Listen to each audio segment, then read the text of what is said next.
Here are the things I find very fascinating about this Norwegian side. The first is the fact that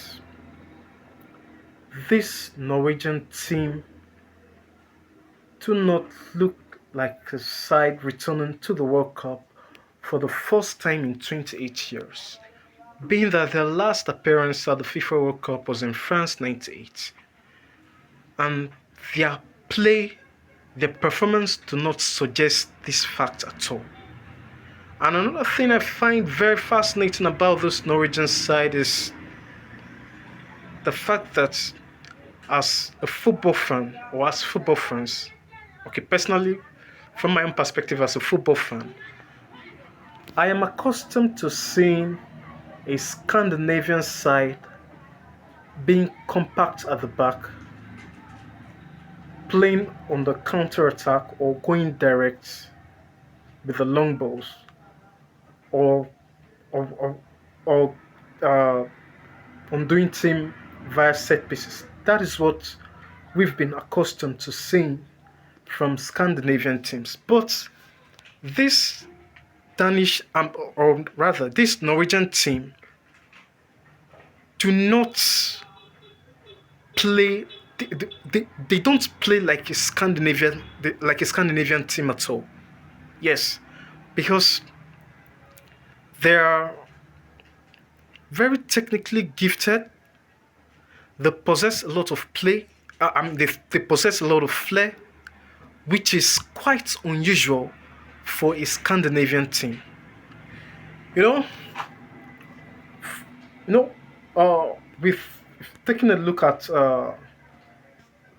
those impressive Scandinavian teams over the years, like the uh, Danish team that won the European Championships in 1992, you could see that they played defensively.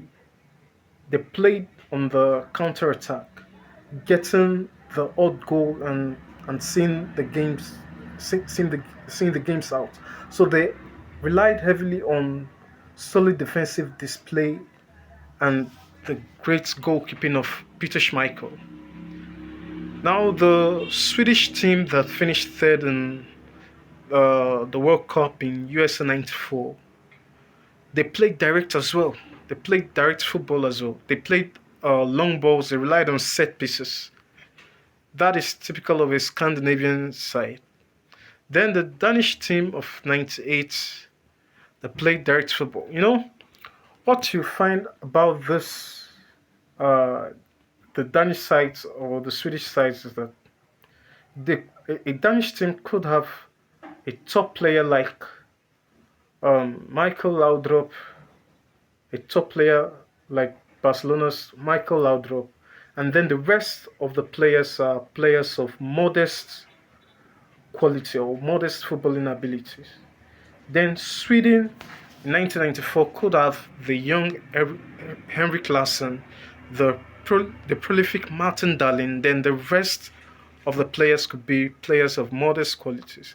Then the subsequent generation of Swedish the subsequent generation of a Swedish team could have likes of a prime Henrik Larsson, Zlatan Ibrahimovic, Fredrik Ljungberg, and then the rest of these players could be players of modest abilities or modest qualities. So this was why they could play compact football at the back and hit teams on the counter or go direct or utilize set pieces.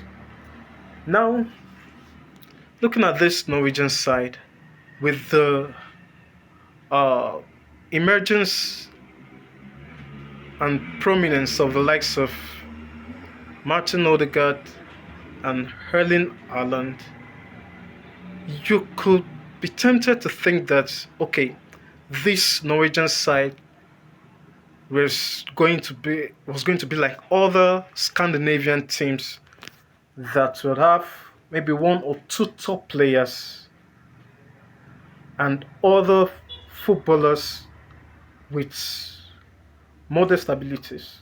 Yes, which is typical of a Scandinavian side where one or two top players could be surrounded with players of modest footballing abilities. But that is not the case with this Norwegian side. Now, you could be tempted to think that way because Helen Haaland and Martin Odegaard play their football, or they apply their trade in a very or they apply their trade in a league that has huge following. That's, if as a fan you may not be aware of other players in the Norwegian teams that are technically good as well. So this Norwegian team, apart from the likes of uh, Martin Odegaard, who is a very technically gifted player. Yes, talking about the technical quality. Apart from Martin Odegaard, if you watch this Norwegian side, you will discover that apart from Martin Odegaard, they have other technically adept players as well. The likes of Patrick Berg, the likes of Christian Thorvest, and the other players in that Norwegian side. So this Norwegian side is a very good ball playing side. So it is quite unusual to me seeing a Norwegian side being so technically good, technically adept, and possessing lots of flair. So this is what I find fascinating about this Norwegian team in this year's FIFA World Cup.